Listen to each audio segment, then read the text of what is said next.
G'day Hexes, Havoc here. We're going to be quickly looking at my signature deck here, so maybe you've already been reading my article, so you kind of know what's going on. So what I'm going to do here is just show a quick example of how the deck can curve out. I don't know what's going to happen just yet, but this is a pretty decent hand here.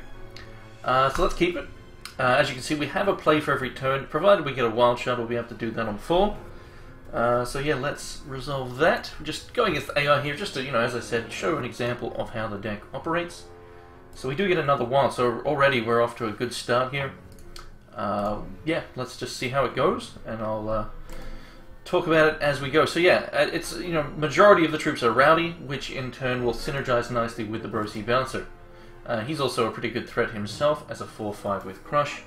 But yeah, so he's gonna make things bigger. So we're against a mill. Again, it's just the AI. It's kind of irrelevant, but yeah. So the good thing about this curve here is we're going to have next turn. This is going to be 4 damage. You're going to use the Rowdy gem and the Caller, so making a Rowdy troop as well. Now, the way in which Rowdy works, as most of you are probably aware, as long as you play something of higher cost than the cards, they will increase in cost, and the Rowdy, whatever the effect is, will trigger. In this case, the grapes grow bigger. The Caller grows bigger for the turn and gets Crush. Dream Smoke Diva, for example, she is a card advantage generator, also Spell Shield, so she's very nice. Yeah, so she'll look at the top, equal to that. So she'll generate you value. So in this turn here, for example, I can do the Diva, trigger both of these.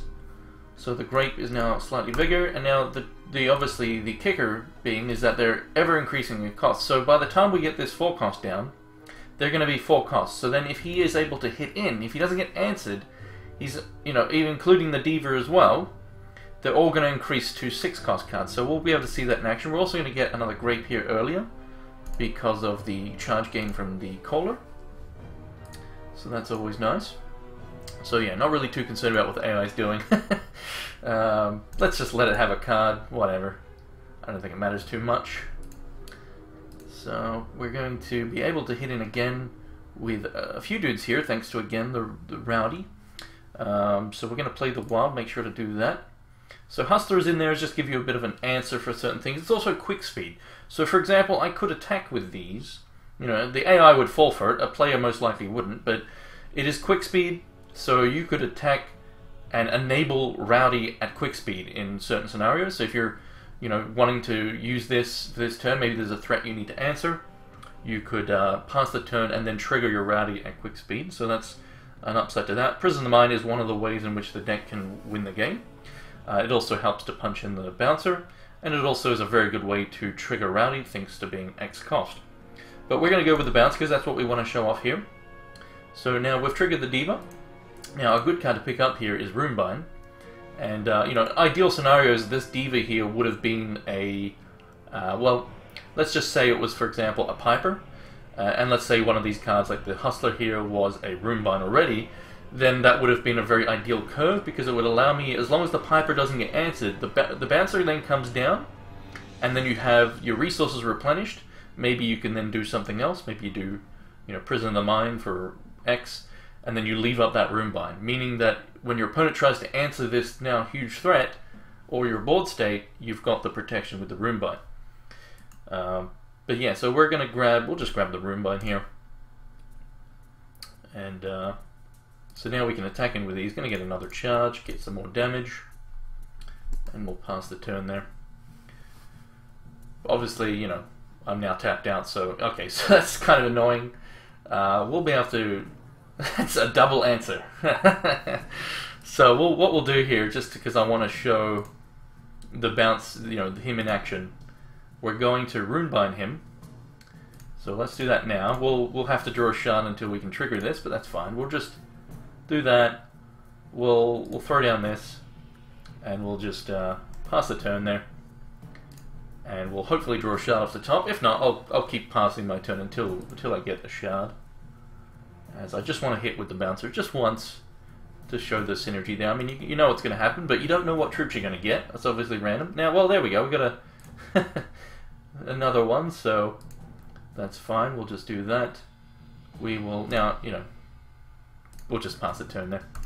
So Another cool thing about the grapes is that the buffs that you're getting, you know, it's transform, it's not revert and transform, so the troop, whatever it transforms into, is going to also get those buffs on top of their original stats. So yeah, let's what we're going to do here. So again, Prisoner of the Mind, I might as well cast it for 5, because that will increase, again, the cost of pretty much all these cards. So I'll do that, hit accept. Now I'm not going to attack with everything, because that would kill the AI. Now this, Consult the Talon technically is rotating out. I just put 1 in there. But yeah, you'll probably want to take that out of the deck. You know, come rotation, obviously, you'll want to replace that with something. But it's just a one-off. So yeah, we're not going to kill the AI, we obviously could. We just want to hit, so you know, 4 cost, 4 cost, 5 cost, 5 cost, 5 cost. And we're going to hit here, and they're all going to increase by +2 thanks to this ability here. Random troops. So let's see what we get. Boom. Now you'll notice that the costs are, yeah. Anyway, so we've got you know, 6 cost Ebonhorn. Obviously you know, disregard the number here. So Mistress of Bones, 7 cost, yeah. So yeah, interesting cards there. So some big guys, and you know, so you've got, again, the stats are carrying over on these troops. 9. Yeah, so some of the stats will go away here, so I'll show you that, for example. Whereas the grapes, the ones that were grapes, are going to stick around. So there you have it. So yeah, that's how it works. Now, I can hit again, I might as well, just for a bit of fun. And so what I'll do here is I'll consult the Talon, which will, I mean, it's kind of irrelevant, but I'll do it anyway. Whee! All shards. Get our other bouncer, so we'll now transform a bouncer into a bouncer. Let's actually throw out all the troops. Just get more transforms going, why not? Bloody bar, let's get the grape too as well. Alright, so we'll do that, we'll hit for 4.